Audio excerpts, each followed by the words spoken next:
My grandmother was born in Leitrim, Ireland.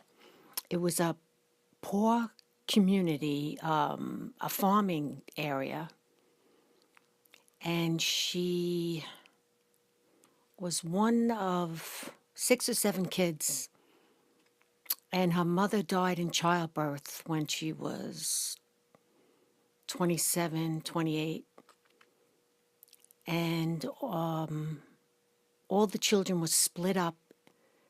They went to different families because that's what they did when a mother died and there were little babies. So they sent them to different families. But my grandmother was one of the children that stayed with her father on the farm. She was 16.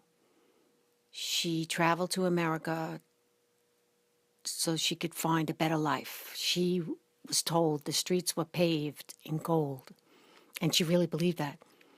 And she said goodbye to her father and never saw her father again. And they knew that they would never see each other again.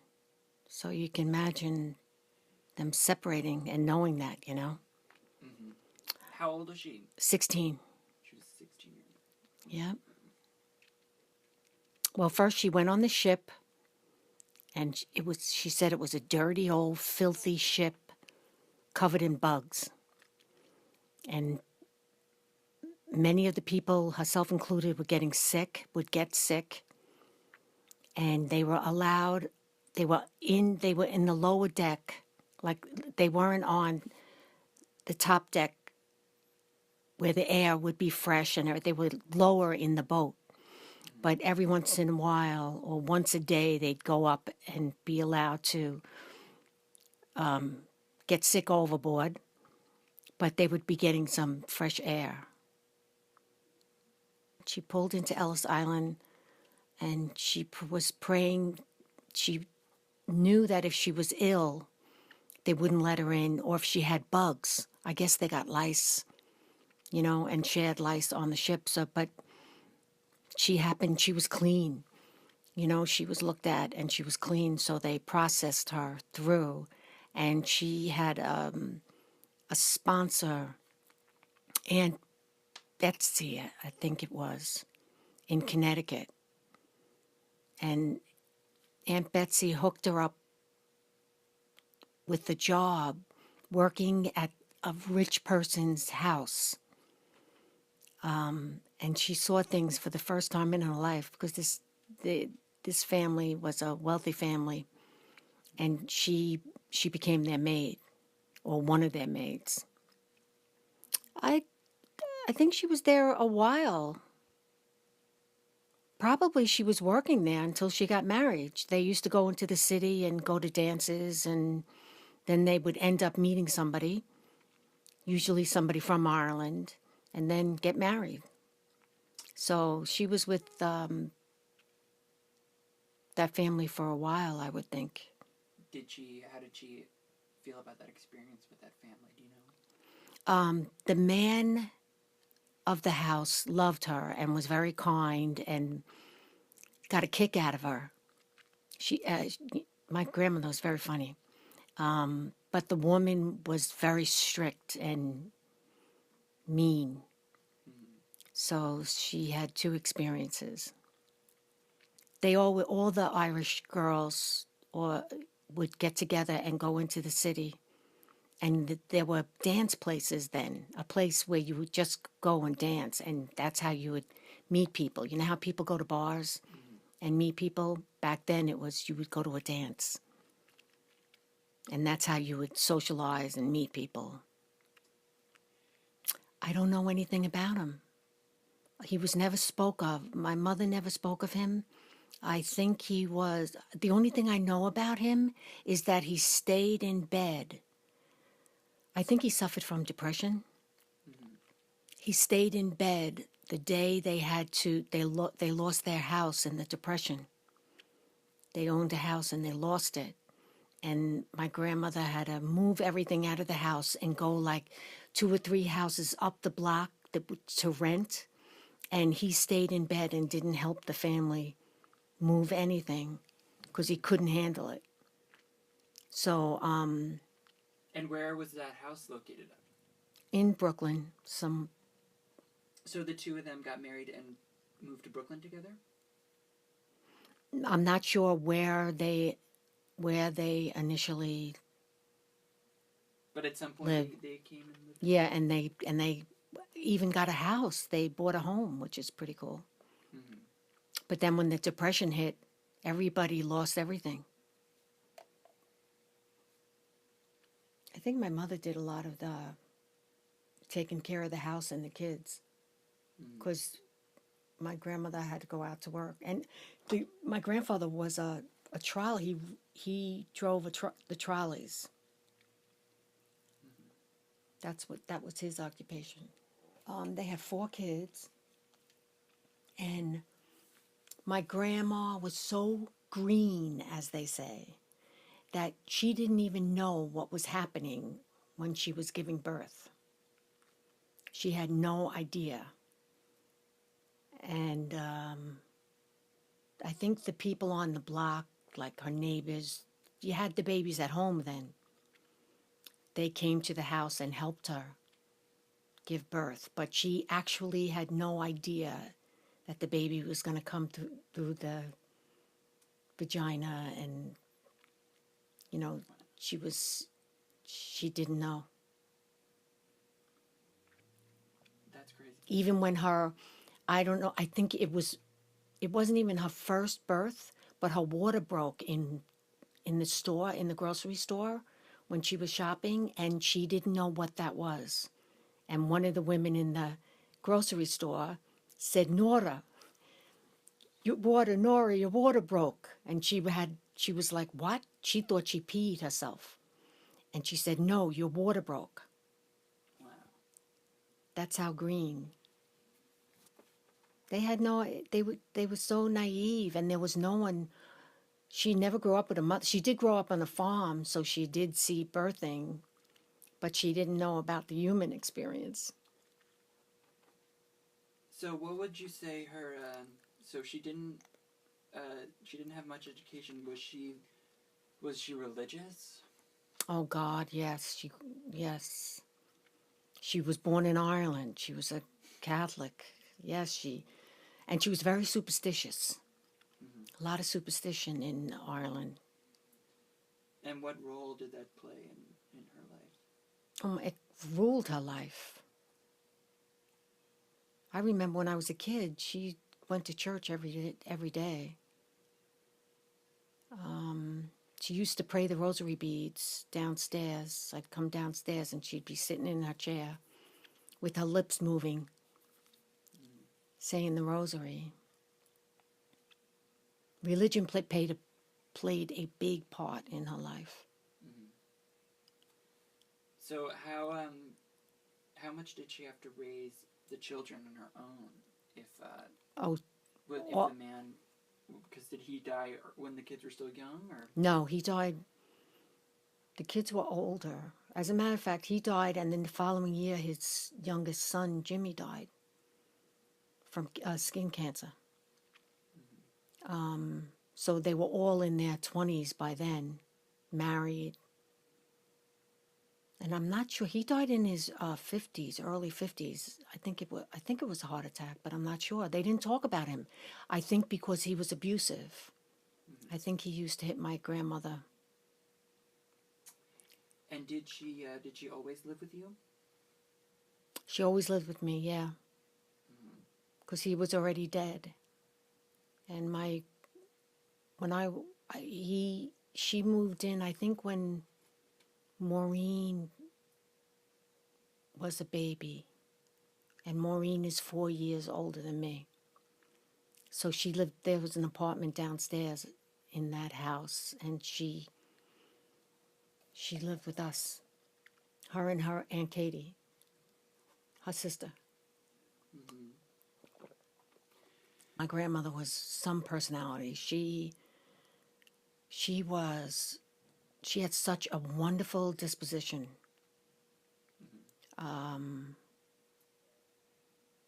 God, she didn't expect much. She was so positive. She just loved the kids. She loved us. It gave her a lot of joy. And she was just a wonderful person, you know? She was so funny. She used to teach me rhymes, and she had a brogue when she talked, so that was even funny, you know, her having a brogue, Mm-hmm. the way she would say things. So would you say that she Oh, she loved America. she loved America? Oh, she loved America. She was thankful for America Mm-hmm. and what it provided. She loved America. And she was happy with the decision she made, even though she had to leave her family behind. What? Yeah, I think she was. I think she was. She knew. You know what? There's so many people did that. That I guess that made it easier. She never saw her father again. What did I say? Sometimes they're very Superstitious? superstitious. She saw her father the day her father died. She saw her father leaning up against a lamppost in the city. And then she found out later that that was the day he died. And when her son Jimmy died, she said, Jimmy came into me. She's talking in the basement. She said, Jimmy came into me just like you are here, she said, in his big coat, and came in the door and looked at me, and then left. Wow, okay. She talked about being visited by the dead. So she very much, her past was very much a part of her Oh, experience. yeah.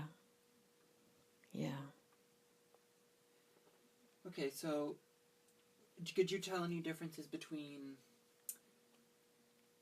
her experience and your mother's experience, or like was Well, there any her generational experience and her sister, I said her sister lived with us too. gap? Mm-hmm. Her sister went to another family when the mother died, and she went to a wealthier family who provided, she got an education because she left the farm. And then after her education in Ireland, she went to England and finished her education in England and became a registered nurse. So her experience, Aunt Katie's experience, was a complete 180 of my grandma's. My grandma stayed on the farm with little or no education, and Aunt Katie was able to, because she went to that family, she was provided an education. And then there was another brother, John, who ended up being a bishop.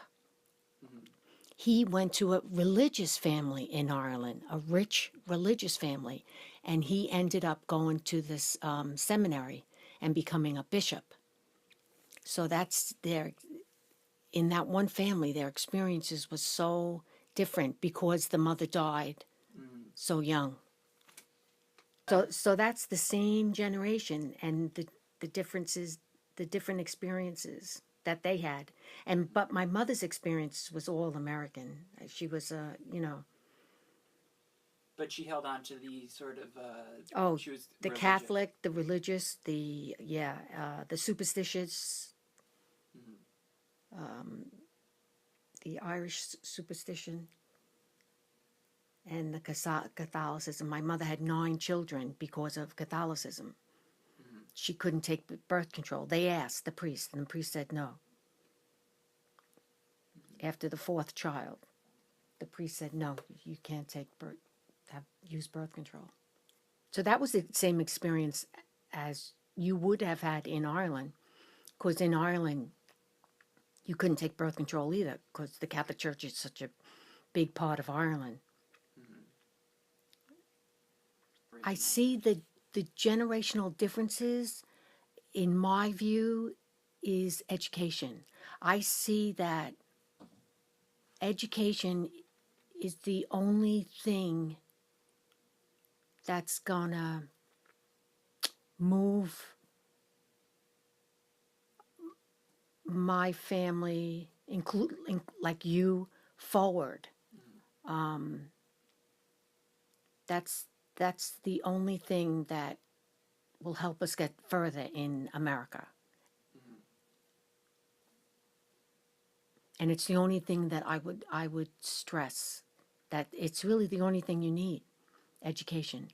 And I learned that from growing up because my parents, I was a girl, so my parents didn't believe in the girls going to college, Mhm. only the boys, because they knew that we would get married.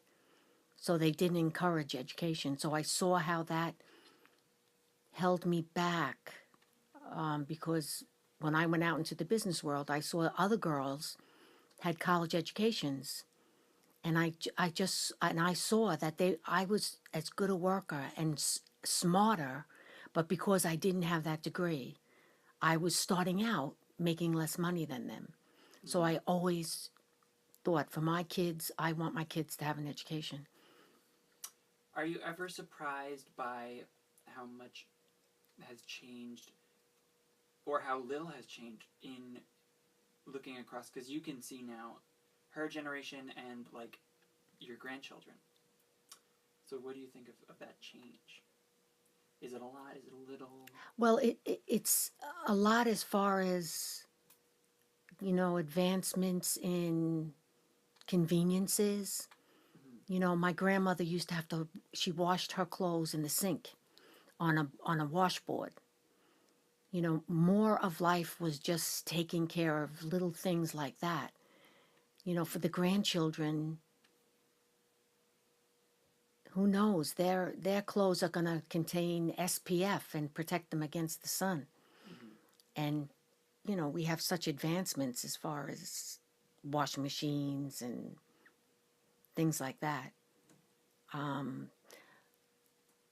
But no matter how many advances there are that they're surrounded by, I think the only thing that's going to move them forward is in education. Mm-hmm. They can't, just because they have all this modern stuff around them, doesn't mean that the education has, as a matter of fact, they might need more education.